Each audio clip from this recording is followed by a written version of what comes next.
Hillman State Park, about, I don't know, 25 miles or 25 miles west of Pittsburgh.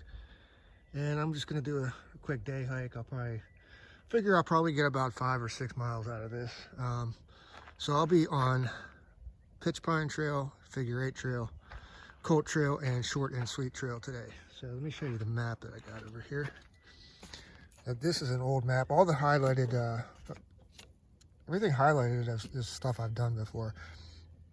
So I've pretty much done every trail in this whole place. I'm going to discuss more trail details as I'm walking, but I'm going to show you where I'm at. I'm over here off of Knowlton. I'm on Knowlton Road, so just a dirt road. So I'm going to do this section, the red trails, today. I'm going to break this up. I'm going to make this into about 5 different trips out here, day hikes. So that I'll do the purple trails, the green trails. I'll do these yellow trails right here. And then I'm going to do this separate over here, this area. This is a bunch of, it's a real open area as a separate trip. So yeah, just make a series of these Hillman State Park trails. Let's get to it. All right, I'm going to head out this way first. This is a obviously a Figure 8 loop. Check it out. Huh. Obviously a Figure 8 loop. I'm going to do this first. Then when I come back out, I'll head over there. Those two trails kind of parallel each other. It's really weird. All right, so some things about this this trail system. For one thing, I rarely call it Hillman State Park. It is a state park. Usually just call it, say I'm going out to Babington, which is the closest little town to here. So this, check it out, this Pitch Pine Trail cuts over that way. I'm not going that way. I'm going over to Figure 8 Trail right now. So yeah, and it's not far. Like I said, it's not too far from Pittsburgh. So I've been on these trails plenty of times. I think the last time I was on this particular trail was probably 1.5 years ago. And yeah, I was doing a night hike. In fact, this I've done a ton of night hiking up here. It's really cool for night hiking. Unfortunately, you're not allowed to camp up here. This being pretty much all of it is owned by the game lands. I think either they administer it, or on the website it says there is no park office for this place. All the information for this place is at Raccoon Creek State Park office, which is probably about 3 miles from here, up on Route 18. So they can give you any information on this place. But yeah, because it's game lands, that's why I got the orange on. I don't know what hunting season, if anything's going on right now. These are really cool trails. I like these a whole lot better than Raccoon Creek trails. There we go, Figure 8 Trail. One thing I don't like about these trails, I mean, I know them pretty well. I've been on them a lot. Every trail out here is blazed red. The website says there are 34.2 miles of trails out here. And yeah, I highly recommend this place. This is great. This is like you never hear too many people talking about this place. I don't know why. It's great for, well, horseback riding is allowed up here. It's great for mountain biking. In fact, I was mountain biking on these trails long before I was ever hiking on them. Yeah, every one of the sections that I'm going to be covering is great for mountain biking. None of these trails are really difficult. Like I said, that section up in the northwest corner that I'm going to do, eventually I'll get back to that. That's real wide open. Like pictures, just like typical that you would normally see state game lands, just that wide open stuff. And there's a slight bit of an overlook over there, so I should probably try to get out there before the leaves get back on the trees. This here, my trail continues straight, but if you're coming this direction, and that right there, that just drops down into this valley and up to the other side back to the Knowlton Road. Just a few hundred miles from where I parked at. I've mentioned this plenty of times before, but I can't get enough of hiking through pine forests. And this entire state park is full of really nice pine forests. I can get some pretty long distance walks through some of these pine forests. I almost forgot to mention that I said earlier that this is a really good place for mountain biking, and there's a lot of some of these trails you see a lot of horseback riding. There are certain seasons, certain hunting seasons, where you're not allowed to mountain bike or equestrian riding up here. So if you're planning on doing those things, I would probably check with Raccoon Creek State Park office to find out for sure when those restrictions are. Song of the day time. I'm going with Bob Seger and the Silver Bullet Band, Turn the Page. That was the last song that was on the radio as I was parking the car. So that's it. There's another thing about these trails out here is they are pretty well maintained. As you can see here, all these blowdowns have been taken care of. Yeah, I've never had much of a problem with too much with the trail conditions out here. They can be pretty kind of muddy in spots from the mountain bikers, but yeah, it's yeah, they did some pretty heavy duty chainsawing through here. This looks very recent.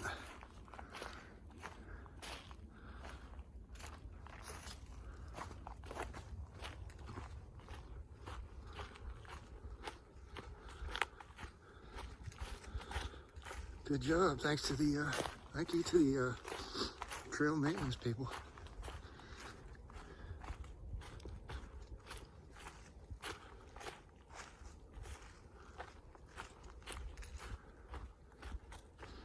Yeah, you can still smell the sawdust. There was some tornadoes went through this area just a few days ago. I don't know if it came through particularly here, but there was some strong winds around this area. Man, this is a lot of blowdowns, man.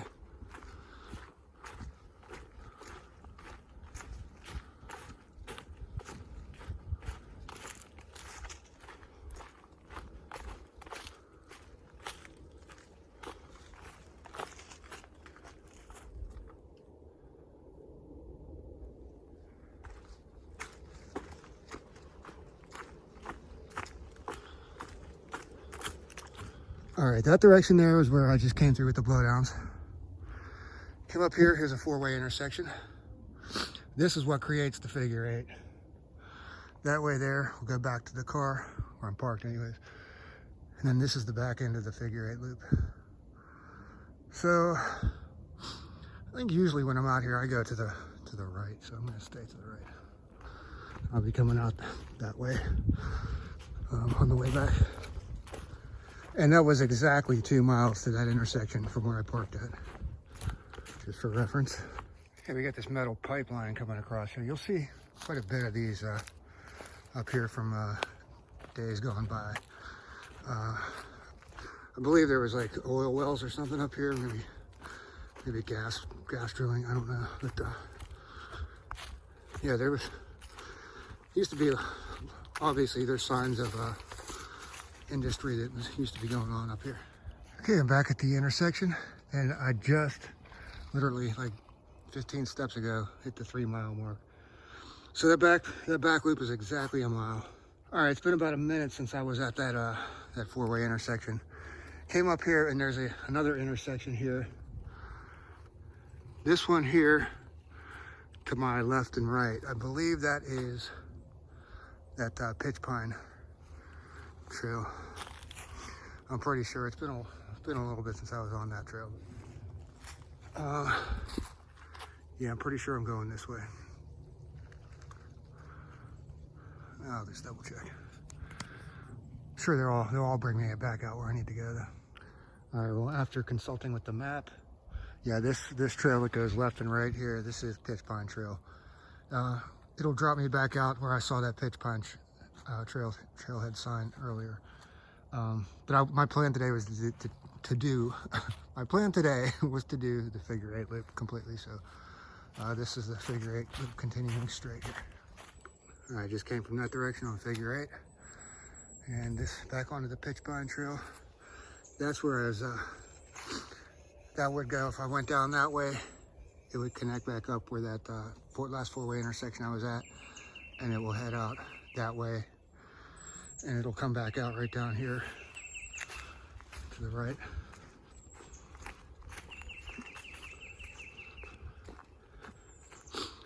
Okay, so that's where I went out the first time. So I came cars that way, and that's where I headed out to start the whole figure eight loop. Here's the other end of Pitch Pine Trail, where I would have come out at if I had made the right at that last four-way intersection.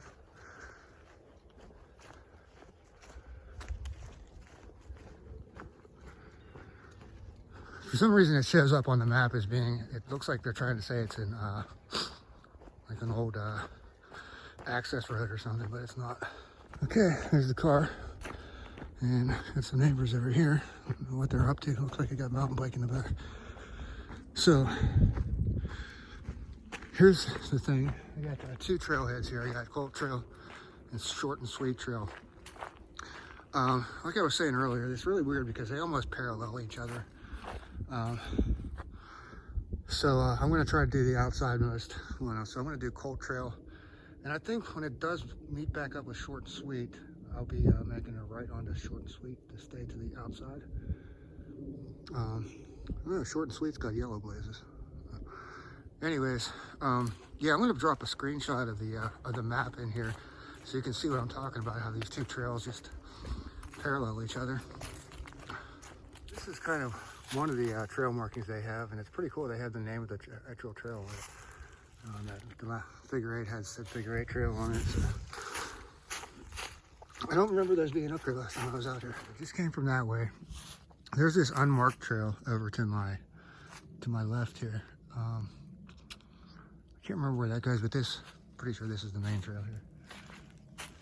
Oh, you know what? This is okay. This is part of the Short and Sweet Trail. That's right. It goes over there, comes up. Like I was saying, parallel trails. So other than Cook Forest, I can't think of another place that I've hiked in western Pennsylvania that has better pine forests than Hillman, everywhere in Hillman. Coming out onto the Short and Sweet Trail over there. So yeah, that would have been where I was looking at earlier. And I don't know why it's pointing over that direction. Okay, it's pointing over there, but there's no trail there, and that's all private property. Nobody wants anybody over there, obviously. All the signs they got up. So I guess this is both trails are meeting up together here and continuing together. Yeah, that's what we got here. Okay, that didn't last too long. So Short and Sweet is heading over to the left, Colt Trail this way. I remember this intersection being kind of confusing last time I was here, and they didn't have these markers on the trees. So apparently, I don't know, that says Short and Sweet Trails that way, but it told me something different a few minutes ago. So we got this Y in the trail. Let's see what we got over here. Okay, that's Short and Sweet Trail there. So this should say Colt Trail when I come down here.